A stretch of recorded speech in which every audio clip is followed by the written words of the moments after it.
Salut les otaku, c'est Nochan. Dites, vous savez ce que ça veut dire, Mahou Tsukai? Bah, si vous êtes un peu fan de Magical Girl, vous savez forcément ce que ça veut dire. En japonais, c'est le mot pour dire magicien. Pourtant, il paraît que dans le vocabulaire otaku, ça a pris une autre connotation. Si on a dépassé les 30 ans et qu'on n'a jamais osé aborder une geekette, eh bien on devient un Mahou Tsukai. Alors pour les pouvoirs magiques, c'est cool, j'en veux bien, mais pour le reste, bon, je vais pas vous raconter ma vie. Plus besoin de vous présenter Kickstarter, n'est-ce pas?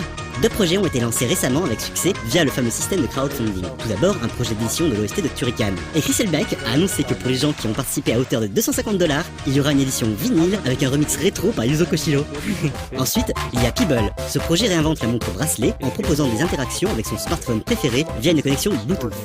La vidéo, qui montre les différentes actions possibles, est bien sexy. Pour 150 $, le gadget est bien classe et pourrait même être véritablement utile.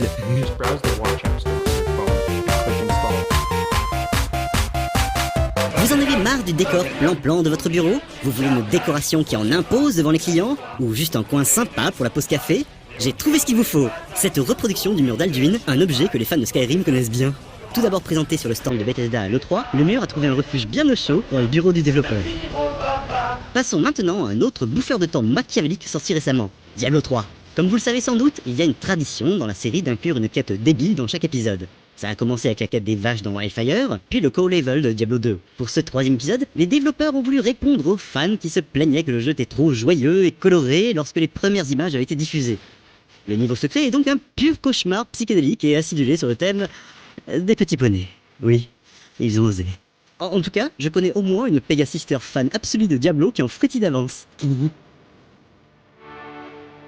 Repassons quelques instants dans le rétro avec Street Fighter 2 qui fête cette semaine ses 20 ans sur Super NES. Les créateurs de cette vidéo ont imaginé ce que les combats donneraient si les personnages pouvaient se servir d'un portal gun.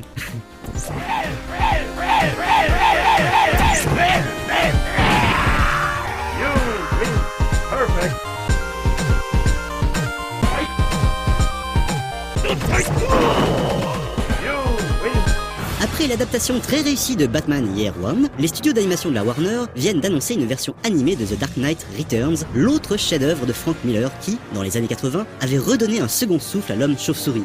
L'histoire sera scindée en 2 OAV.